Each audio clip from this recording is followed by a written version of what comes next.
Hello everyone, welcome to E2E classes.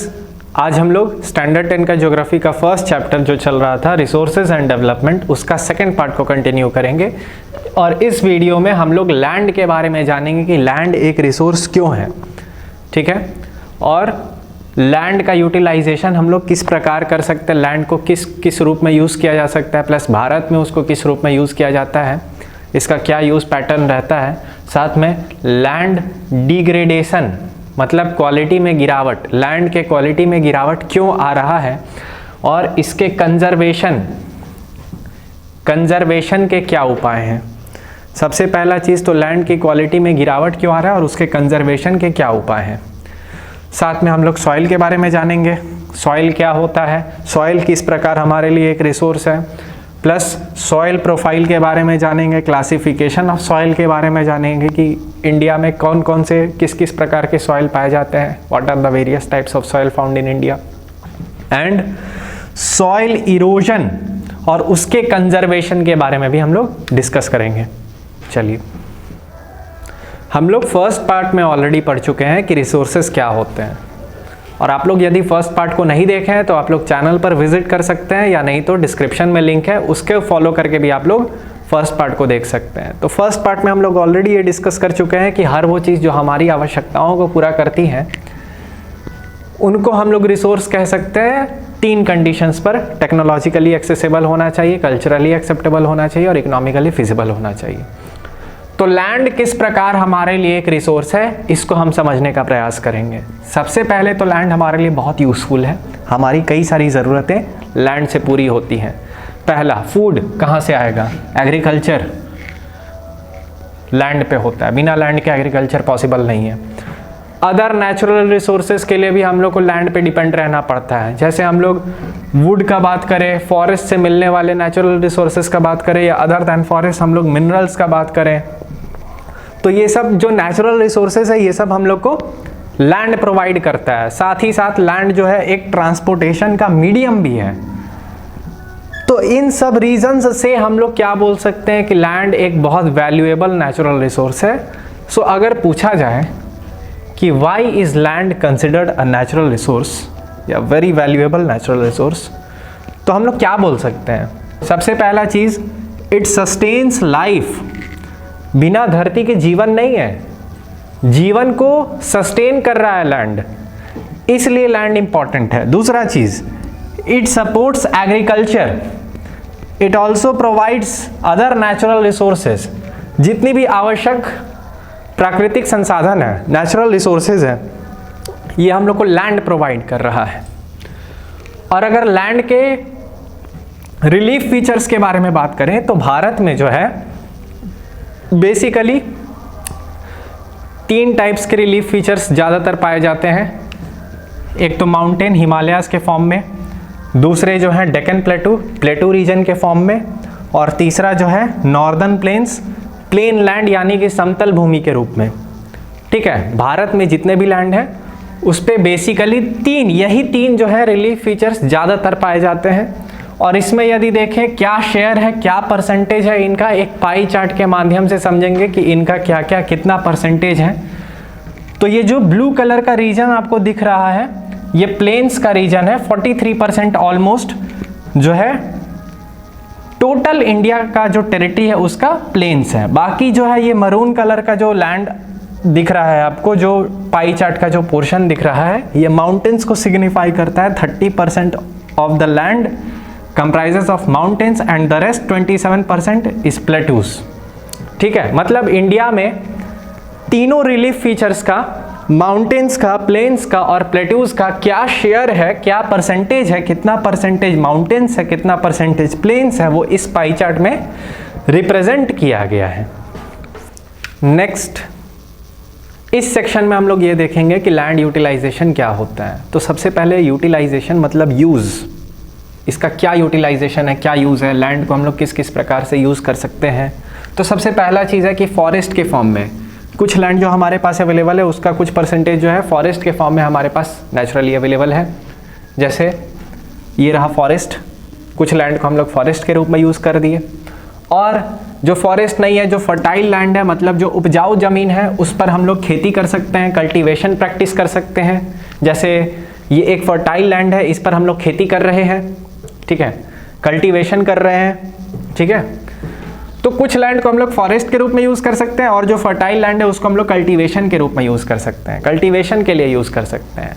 पर अगर fertile ना हो तो जो बैरन लैंड्स होता है, बैरन लैंड्स होता है, वेस्ट लैंड होता है, उसको, बंजर ज़मीन को हम लोग नॉन एग्रीकल्चरल पर्पस के लिए यूज़ करते हैं, जैसे बिल्डिंग्स के लिए, फैक्ट्रीज़ के लिए।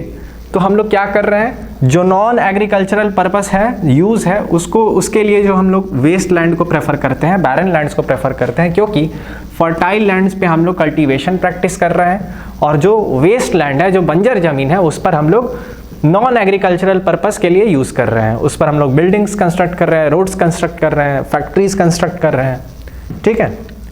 जैसे ये बैरन लैंड है, इसको हम लोग इस प्रकार से यूज़ कर सकते हैं सिटीज़ डेवलप करने के लिए, ट्रांसपोर्टेशन सिस्टम को स्ट्रॉन्ग करने के लिए, रोड्स कंस्ट्रक्ट करने के लिए, ठीक है। और इसके अलावा भी कुछ लैंड का कैटेगरीज है, यूटिलाइजेशन है, उसको हम लोग देखते हैं। जैसे अदर अनकल्टिवेटेड लैंड जो है, उसमें जो है permanent pastures and grazing lands आ जाएगा, जिसको कि हम लोग घास चरने का मैदान बोलते हैं। चरने के मैदान के रूप में भी उपयोग किया जा सकता है लैंड को।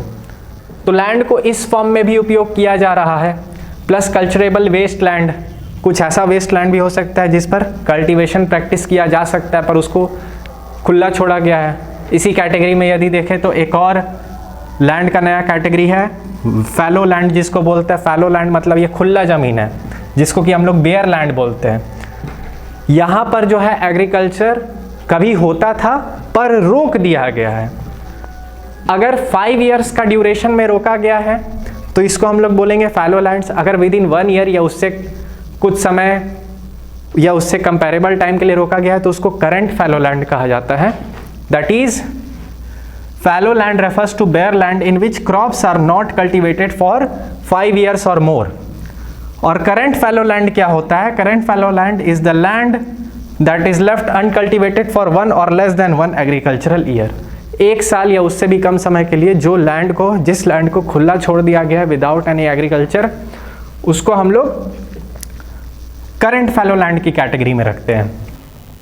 इसको एक पिक्चर से यदि समझें तो यहाँ पे जो लैंड अवेलेबल है ये एग्रीकल्चर के लिए अवेलेबल तो है, पर यहाँ पे खेती हो नहीं रहा है, या तो अगर पिछले 5 साल से खेती रोका गया है, इसको यहाँ पर बीज नहीं बोया जा रहा है, खेती नहीं किया जा रहा है, तो ये फैलो लैंड है। अगर यहाँ पे लेस देन 1 ईयर अगर एग्रीकल्चर प्रैक्टिस नहीं किया जा रहा है, कल्टीवेशन नहीं हो रहा है, तो ये करेंट फैलो लैंड की कैटेगरी में आएगा। अब अगर हम लोग एक पाई चार्ट के माध्यम से समझे, कि पाई चार्ट के माध्यम से ये समझने का प्रयास करेंगे कि लैंड का डिस्ट्रीब्यूशन किस किस यूज़ में कितना कितना % लैंड का डिस्ट्रीब्यूशन किया गया है। ये 1960 से 61 का रिपोर्ट है, और इस साइड वाला जो रिपोर्ट है वो 2014 से लेकर के 15 का रिपोर्ट है। यहाँ पे यदि अगर आप देखेंगे तो फॉरेस्ट वाला जो एरिया, ये जो 18.11% वाला जो एरिया है, ये फॉरेस्ट का एरिया है। ये 1960 से 61 का टाइम का रिपोर्ट है। और वहीं 2014 से 15 का टाइम देखें तो ये फॉरेस्ट का एरिया 23.3%। दूसरी तरफ हम लोग ये देख रहे हैं कि ये जो पर्पल वाला रीजन है ये बैरन लैंड है, अनकल्चरेबल वेस्ट लैंड है, यहाँ पे कल्टीवेशन नहीं हो रहा है। सिमिलरली इधर जो है 5.5% का एरिया शो कर रहा है पाई चार्ट में। दूसरी तरफ अगर हम लोग ये पिंक कलर का जो सबसे लार्ज जो रीजन है पाई चार्ट का, उसको अगर देखें तो ये नेट सोन एरिया है। इस टाइम पीरियड में ये नेट सोन एरिया जो है 46.26% है, और वहीं 2014 से 15 के बीच का जो टाइम है उसके बीच में ये नेट सोन एरिया जो है 45.5% है। तो इस पाई चार्ट के माध्यम से हम ये समझ रहे हैं कि कितना % जो है फॉरेस्ट के अंदर आता है, कितना % जो है एग्रीकल्चरल लैंड है, कितना % जो है नॉन एग्रीकल्चर पर्पस के लिए यूज़ किया जा रहा है। वहीं परमानेंट पैस्चर्स के लिए ये वाला जो % है 4.71% जो है लैंड को हम लोग परमानेंट पैस्चर के रूप में यूज़ करते थे। और वहीं 2014 का डेटा के अकॉर्डिंग 3.3% जो है परमानेंट पैस्चर से मतलब चरने का मैदान है। तो ये पाई चार्ट हम लोग को क्लियरली मैसेज कन्वे कर रहा है कि लैंड का यूटिलाइजेशन पैटर्न इंडिया में कैसा है, मतलब कितना % लैंड को किस रूप में हम लोग यूज़ कर रहे हैं, दैट्स इट। अब अगर लैंड डिग्रेडेशन का बात करें तो लैंड डिग्रेडेशन से हम लोग ये समझते हैं कि लैंड का क्वालिटी जो है उसमें गिरावट आ रहा है। तो लैंड का क्वालिटी में गिरावट आने के पीछे क्या क्या कारण हो सकता है और इसका क्या क्या निवारण है, इससे कैसे हम लोग बच सकते हैं, इसको संरक्षण करने का क्या उपाय, ये हम लोग कंसिडर करेंगे, देखेंगे। चलिए, अगर कॉजेज़ का बात करें तो कॉजेज़ का सबसे पहला कॉज है डिफॉरेस्टेशन एंड माइनिंग एक्टिविटीज़। तो जब हम लोग डिफॉरेस्टेशन करते हैं ना, तो आप पिक्चर में भी देख रहे होंगे, पेड़ काटने से क्या होता है, ज़मीन जो है, लैंड जो है बेयर हो जाता है, खुला हो जाता है। अब जब ज़मीन जो है खुला रह गया तो सॉइल इरोशन का पूरा संभावना रहेगा, क्योंकि लैंड नेचर के एक्टिविटीज़ के लिए एकदम ओपन हो गया है। अब नेचर का सारा एक्टिविटीज़ वो डायरेक्टली फेस करेगा, इसलिए लैंड डिग्रेडेशन का ज़्यादा से ज़्यादा संभावना है डिफॉरेस्टेशन के बाद। दूसरा चीज़, जब हम लोग माइनिंग एक्टिविटीज़ में इन्वॉल्व होते हैं तो माइनिंग में हम लोग क्या करते हैं, जब हम लोग गड्ढा खोदते हैं तो लैंड तो यहाँ पे बचा ही नहीं, लैंड का जो सरफेस था उसको तो हम लोग निकाल के हटा दिए। तो जब लैंड ही नहीं बचा तो उसका क्वालिटी क्या, लैंड गया, ख़त्म हो गया, ठीक है। तो माइनिंग से और डिफॉरेस्टेशन से हम लोग क्या देख रहे हैं कि लैंड का क्वालिटी में गिरावट आ रहा है। लैंड डिग्रेडेशन का मेन कॉज या मेन फैक्टर जो है डिफॉरेस्टेशन एंड माइनिंग है।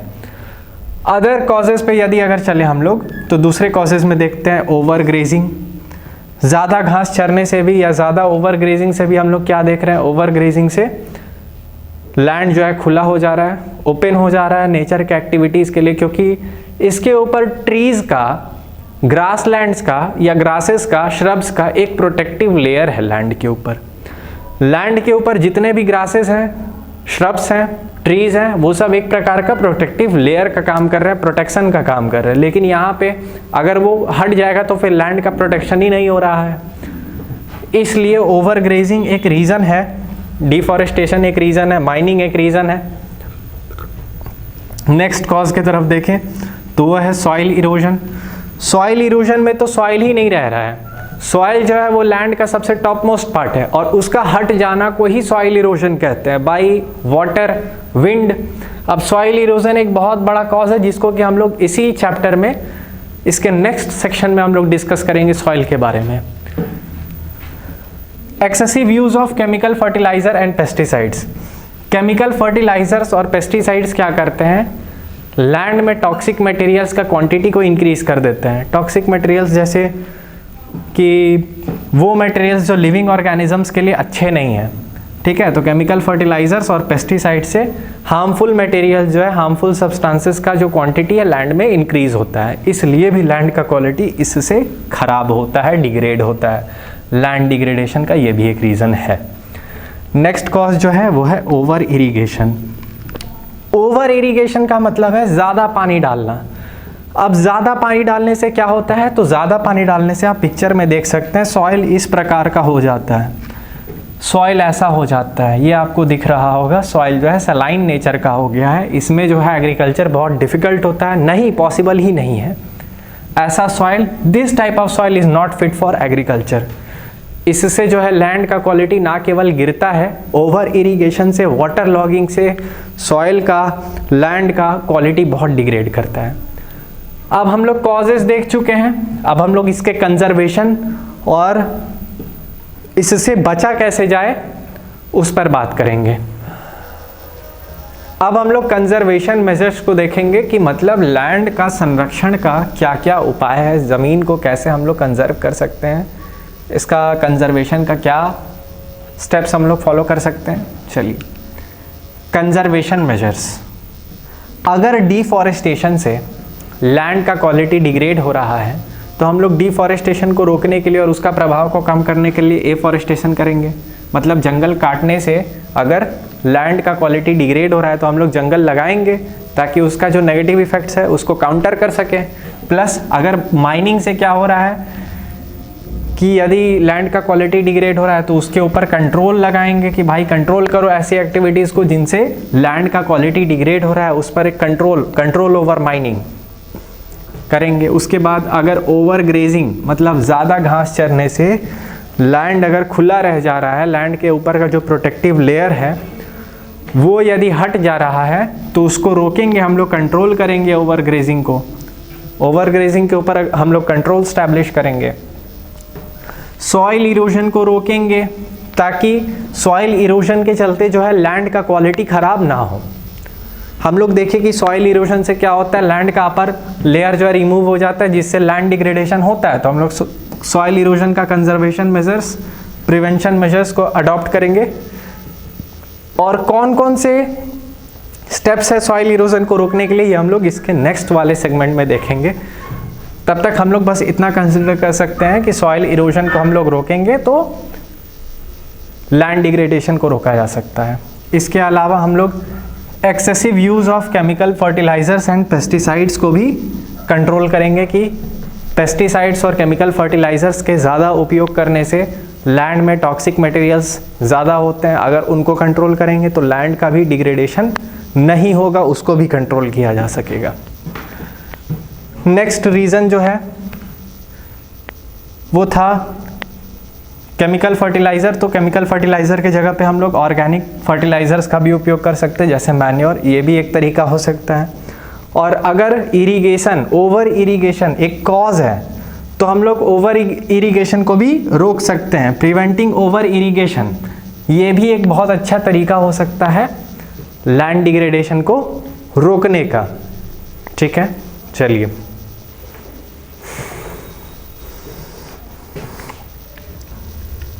तो जैसे हम लोग लैंड के बारे में बात किए थे वैसे ही सॉइल के बारे में बात करेंगे कि सॉइल किस प्रकार हमारे लिए एक रिसोर्स है। सॉइल के बिना एग्रीकल्चर पॉसिबल नहीं है। सॉइल से ही हम लोग को सारा न्यूट्रिएंट्स मिलता है। ठीक है, it provides nutrients directly and indirectly to all living beings. इससे हमारा क्या मतलब है, जैसे प्लांट्स को तो न्यूट्रिएंट्स डायरेक्टली सॉइल से मिलता है और जो ऑर्गेनिजम्स प्लांट को कंज्यूम करते हैं उनको प्लांट से न्यूट्रिएंट्स मिलता है। प्लांट्स को भी तो वहीं से न्यूट्रिएंट्स मिला था, सॉइल से। तो इनडायरेक्टली ऑर्गेनिजम्स को जो प्लांट कंज्यूम कर रहे हैं उनको न्यूट्रिएंट्स सॉइल से ही मिला। तो सॉइल क्या कर रहा है, लिविंग ऑर्गेनिजम्स को न्यूट्रिएंट सप्लाई कर रहा है। इसके अलावा प्लांट ग्रोथ का एक जरिया है। It is the medium of plant growth and supports different types of living organisms on earth. बहुत सारे ऐसे लिविंग ऑर्गेनिजम्स हैं जो सॉइल में अपना, मिट्टी में अपना घर बना के रहते हैं, उनको भी सपोर्ट करता है, उनके लाइफ को भी सपोर्ट करता है और इट सपोर्ट्स एग्रीकल्चर। बिना इसके जो है कृषि संभव नहीं है, मिट्टी के बिना कृषि संभव नहीं है। तो इसलिए हम लोग कह रहे हैं कि सॉइल एक बहुत वैल्यूएबल नेचुरल रिसोर्स है। अब यदि हम लोग सॉइल प्रोफाइल का बात करें तो सॉइल प्रोफाइल क्या होता है। सॉइल प्रोफाइल बेसिकली सॉइल का डिफरेंट लेयर्स को रिप्रेजेंट करता है। जैसे ही हम लोग सॉइल को वर्टिकल क्रॉस सेक्शन में कट करते हैं तो हम लोग को ये देखने को मिलता है कि सॉइल में डिफरेंट लेयर्स हैं। इसी लेयर्स का जो रिप्रेजेंटेशन है, इसी लेयर्स को हम लोग क्या बोलते हैं, सॉइल प्रोफाइल बोलते हैं। Soil profile is a vertical cross section of the soil made up of layers running parallel to the surface. ठीक है, this is soil profile. Soil के टाइप्स के बारे में यदि बात करें तो भारत में डिफरेंट टाइप्स ऑफ सॉइल पाया जाता है और इसको एक मैप के रिप्रेजेंटेशन के थ्रू समझते हैं। जैसे फॉरेस्ट सॉइल है, हिमालयन रेंजेस में पाया जाता है फॉरेस्ट सॉइल, माउंटेन सॉइल। उसके अलावा एल्यूवियल सॉइल है। एल्यूवियल सॉइल आपका नॉर्दर्न प्लेन्स में, पूरा यूपी, बिहार, पंजाब, हरियाणा वाला जो क्षेत्र है ये पूरा एल्यूवियल सॉइल यहाँ पे कवर करता है, ये पूरा एरिया को। प्लस ये बहुत फर्टाइल होता है। ठीक है, साथ में यदि देखें तो मैप में बहुत सारा डिफरेंट टाइप्स ऑफ सॉइल आपको देखने को मिलेगा। रेड एंड येलो सॉइल इधर भी, और ये ब्लैक सॉइल वाला पूरा एरिया है। ठीक है, साथ में लैटराइट सॉइल, एरिड सॉइल आपको देखने को मिलेगा। तो टाइप्स ऑफ सॉइल डिस्कस करते हुए हमारा जो सबसे पहला टाइप ऑफ सॉइल है वो है एल्यूवियल सॉइल, जो कि ज़्यादातर नॉर्दर्न प्लेन्स में पाया जाता है। ईस्टर्न घाट्स का भी कुछ एरिया को कवर करता है एल्यूवियल सॉइल। और ये जो है वीट के, पैडी के और शुगर केन के ग्रोथ के लिए बहुत एकदम आइडियल सॉइल है। This is ideal for growing sugar cane, paddy, wheat, pulses and other crops. ठीक है, और टाइप्स ऑफ सॉइल में नेक्स्ट टाइप को यदि देखें तो वो है ब्लैक सॉइल। इसको हम लोग रेगुर सॉइल के नाम से भी जानते हैं। ठीक है, ये डेक्कन प्लेटू में मोस्टली फाउंड पाया जाता है कि महाराष्ट्र वाला जो एरिया है, गुजरात वाला जो एरिया है, यहाँ पर मोस्टली डेक्कन प्लेटू में जो है ब्लैक सॉइल ही पाया जाता है, और ब्लैक सॉइल को हम लोग रेगुर सॉइल के नाम से भी जानते हैं। ब्लैक सॉइल जो है कॉटन के कल्टीवेशन के लिए सबसे बेस्ट है, it is best for growing cotton. ठीक है, चलिए नेक्स्ट सॉइल के टाइप के बारे में यदि बात करें तो वो है रेड एंड येलो सॉइल। अब इसको हम लोग रेड और येलो सॉइल बोलते हैं क्योंकि इसका कलर होता है, कभी कभी ये रेड कलर शो करता है और कभी कभी ये येलो कलर भी शो करता है। ठीक है, अब ये कहाँ हम लोग को देखने को मिलेगा? डेक्कन प्लेटू के सदर्न एंड ईस्टर्न पार्ट्स में। मैप में देखिए, ये डेक्कन प्लेटू है, इसके ईस्टर्न पार्ट में ये ईस्ट वाला पार्ट है, यहाँ पे हम लोग को रेड एंड येलो सॉइल देखने को मिल रहा है, और इसके साउथ में यहाँ पर भी हम लोग को रेड एंड येलो सॉइल देखने को मिल रहा है। ठीक है, this soil develops a reddish colour due to diffusion of iron in crystalline metamorphic rocks. Iron के डिफ्यूजन के चलते इसका कलर जो है कभी कभी रेड होता है, उसके बाद येलो कब दिखता है? हाइड्रेटेड फॉर्म में जो है, मतलब पानी डाल देने के बाद जो है ये येलो कलर भी शो करता है। ठीक है, तो ये था रेड एंड येलो सॉइल। इसके बाद नेक्स्ट टाइप ऑफ सॉइल पे यदि बढ़ें तो वो है लैटेराइट सॉइल।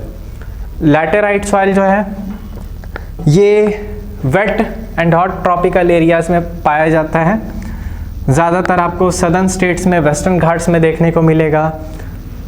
ठीक है, इसको मैप में यदि देखें तो मैप में यहाँ पर वेस्टर्न घाट्स में आपको लैटेराइट सॉइल देखने को मिलेगा, वेस्ट बंगाल का कुछ एरिया में यहाँ पर आपको लैटेराइट सॉइल देखने को मिलेगा, नॉर्थ ईस्टर्न स्टेट्स में यहाँ पर आपको लैटेराइट सॉइल जो है देखने को मिलेगा।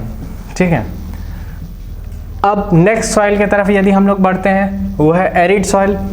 एरिड का मतलब होता है शुष्क, सूखा, ड्राई।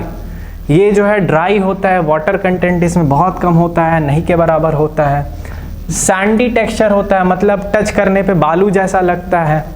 ठीक है, they are generally sandy in texture and saline in nature. Saline nature का होता है, मतलब यहाँ पे कृषि जो है कठिन है, ना के बराबर है, एग्रीकल्चर पॉसिबल नहीं है एरिड सॉइल में। ठीक है, ज़्यादातर राजस्थान में पाया जाता है। मैप में आप देख रहे होंगे ये वाला जो क्षेत्र है, यहाँ पर एरिड सॉइल पाया जाता है, मतलब सूखा मिट्टी, शुष्क मिट्टी जिसको बोलते हैं हम लोग। ठीक है, इसको हम लोग एरिड सॉइल बोलते हैं।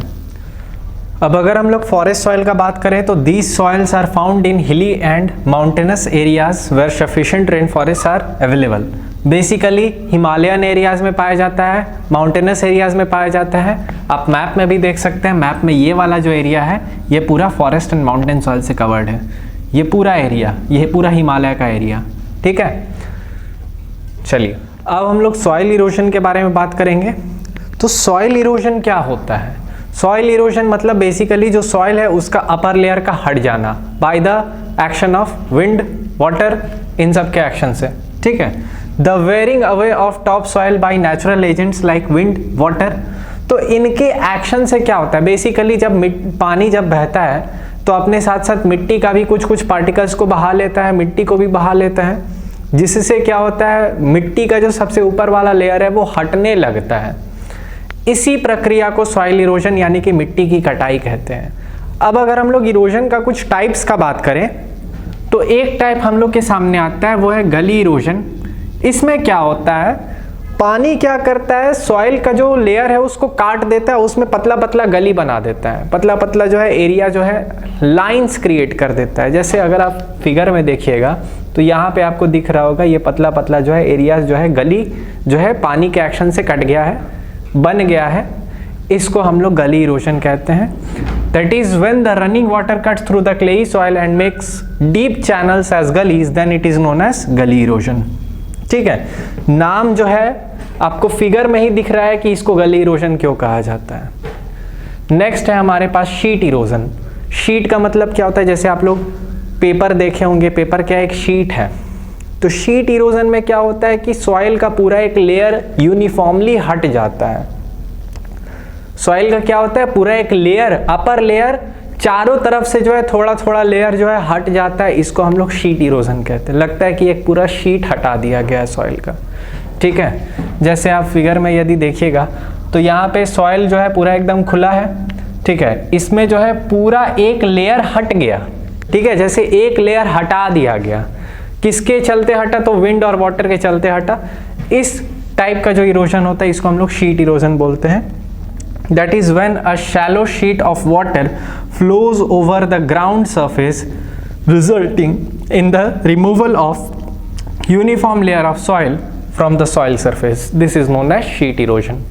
ठीक है, अब हम लोग क्या देखेंगे? Conservation measures. जैसे सॉइल इरोजन तो पढ़ लिए, लेकिन इससे बचने का, इसको रोकने का क्या क्या उपाय है ये हम लोग देखेंगे।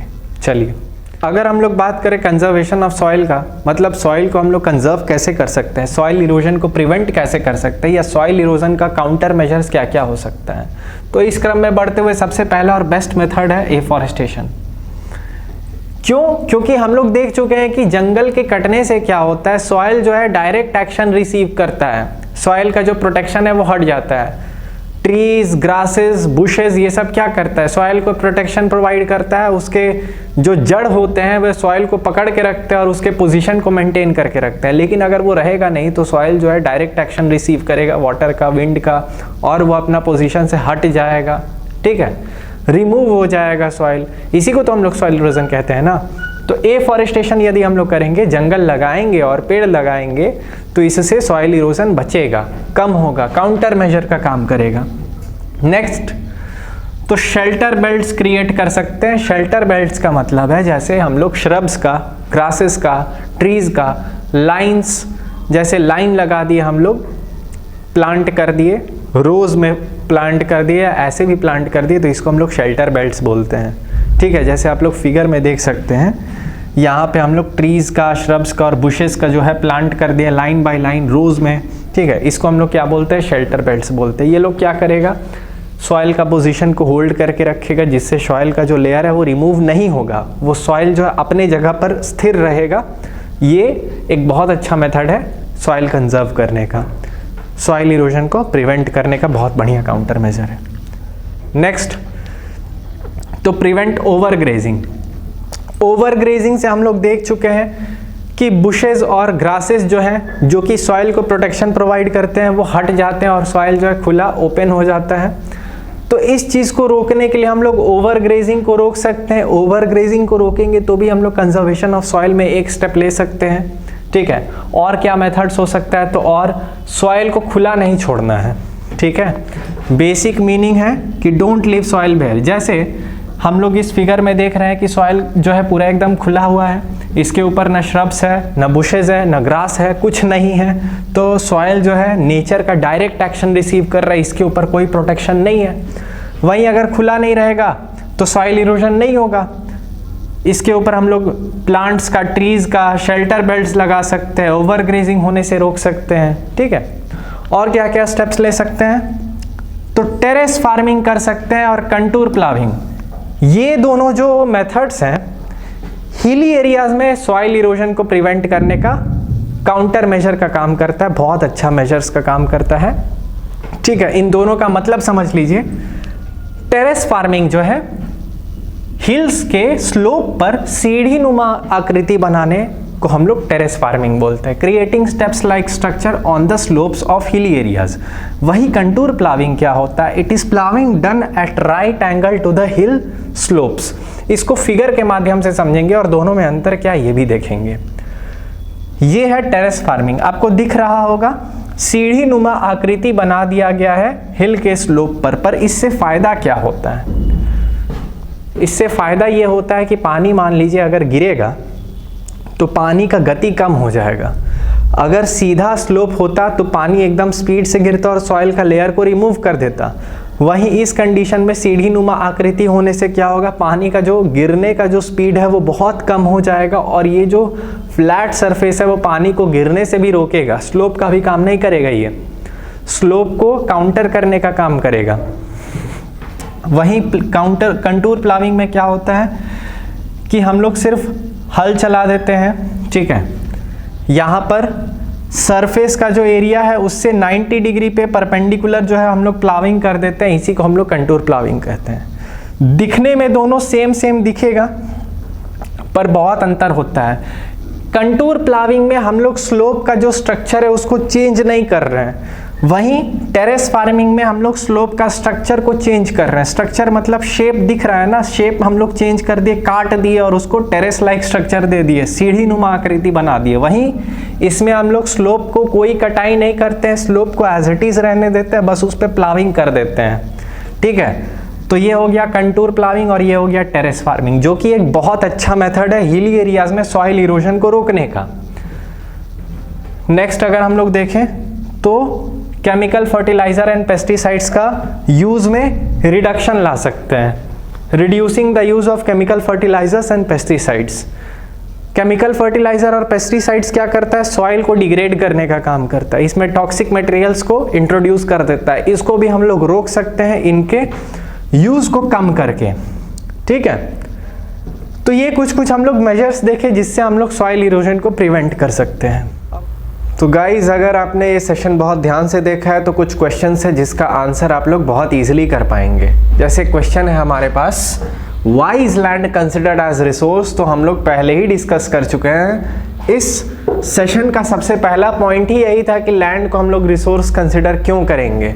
दूसरा चीज, what are different relief features found in India, तो हम लोग इसके बारे में भी डिस्कस कर चुके हैं। जैसे माउंटेन्स हैं, प्लेट्यूज हैं, प्लेन्स हैं, ये सब कुछ अलग अलग रिलीफ फीचर्स है जो भारत में पाए जाते हैं। और तीसरा क्वेश्चन है, what are the causes of land degradation, state some of the conservative measures to prevent land degradation. Next is, soil को हम लोग रिसोर्स क्यों कंसिडर करेंगे और सॉइल प्रोफाइल क्या होता है, what are the causes of soil erosion, state some of the conservative measures to prevent soil erosion. तो अगर आप सेशन को बहुत ध्यान से देखे थे, आप सेशन में ऑल टाइम अटेंटिव थे, तो ये कुछ क्वेश्चंस थे जिनको आप इजीली आंसर कर पाएंगे। ये कुछ इंपॉर्टेंट क्वेश्चंस हैं। चलिए अब हम लोग कुछ क्वेश्चंस देख लेते हैं। जैसे फर्स्ट क्वेश्चन आपके सामने ये रहा कि which soil is mostly found in northern plains, northern plains में कौन सा जो मिट्टी है इनमें से ज़्यादातर पाया जाता है। पहला ऑप्शन है आपके पास एल्यूवियल सॉइल, दूसरा है black soil, red and yellow soil, या नन ऑफ दिस। तो इसको हम लोग एक्सप्लेन करते हैं। पहले ऑलरेडी हम लोग देख चुके हैं, मैप में हम दिखाए थे आपको कि ये जो नॉर्दर्न प्लेन्स का पूरा एरिया है, यहाँ पे एल्यूवियल सॉइल पाया जाता है ज़्यादातर और ये बहुत फर्टाइल होता है। ठीक है, तो हमारा आंसर क्या हो जाएगा, alluvial soil. A number is the answer. Next question में हमसे पूछा जा रहा है कि which soil is also known as regur soil. Option A alluvial soil, B black soil, C red and yellow soil, या डी नन ऑफ दिस। मतलब इन चारों में से किसको रेगुर सॉइल के नाम से भी जाना जाता है। पिछले सेक्शन में हम लोग ऑलरेडी डिस्कस कर चुके हैं कि ब्लैक सॉइल को जो है रेगुर सॉइल के नाम से भी जाना जाता है। तो ये जो ब्लैक सॉइल है, बी नंबर ऑप्शन, ये हमारा आंसर हो जाएगा इस क्वेश्चन का। नेक्स्ट क्वेश्चन देखते हैं। नेक्स्ट क्वेश्चन हमसे क्या पूछ रहा है, विच soil is ideal for cultivating cotton. तो इसका आंसर बहुत इजी है, 4 ऑप्शंस दिया गया है आपको। Option number A alluvial soil, B black soil, C red and yellow soil, या डी नन ऑफ दिस। तो इसमें से कौन सा सॉइल सबसे बेस्ट होता है, ये भी हम लोग ऑलरेडी पढ़ चुके हैं, वो है B number option, black soil. Black soil जो है बेस्ट है कॉटन के कल्टीवेशन के लिए। ठीक है, अगला क्वेश्चन जो है वो एक स्टेटमेंट बेस्ड क्वेश्चन है। इसमें आपके सामने 2 स्टेटमेंट्स रखा गया है और पूछा जा रहा है कि कौन सा स्टेटमेंट ट्रू है, सही है। दोनों स्टेटमेंट्स भी ट्रू हो सकता है, दोनों में से कोई भी स्टेटमेंट्स ट्रू ना हो करके दोनों गलत हो सकता है, दोनों में से कोई एक ट्रू हो सकता है, कोई दूसरा गलत हो सकता है। तो दोनों स्टेटमेंट्स को पहले पढ़ लेते हैं। In India black soil is mostly found in Deccan प्लेटू। पहला स्टेटमेंट क्या कह रहा है कि ब्लैक सॉइल जो है डेक्कन प्लेटू में मोस्टली पाया जाता है, ज़्यादातर जो है डेक्कन प्लेटू में पाया जाता है। सेकेंड स्टेटमेंट क्या कह रहा है, black soil is ideal for growing cotton, जो कि बिल्कुल सही है, जिसको कि अभी हम लोग जस्ट वेरीफाई किए कि अभी जस्ट हम लोग पिछले क्वेश्चन में ये चीज़ डिस्कस किए थे कि ब्लैक सॉइल जो है कॉटन के ग्रोथ के लिए बेस्ट है। ठीक है, तो सेकेंड वाला स्टेटमेंट तो ट्रू है, पर क्या फर्स्ट वाला ट्रू है?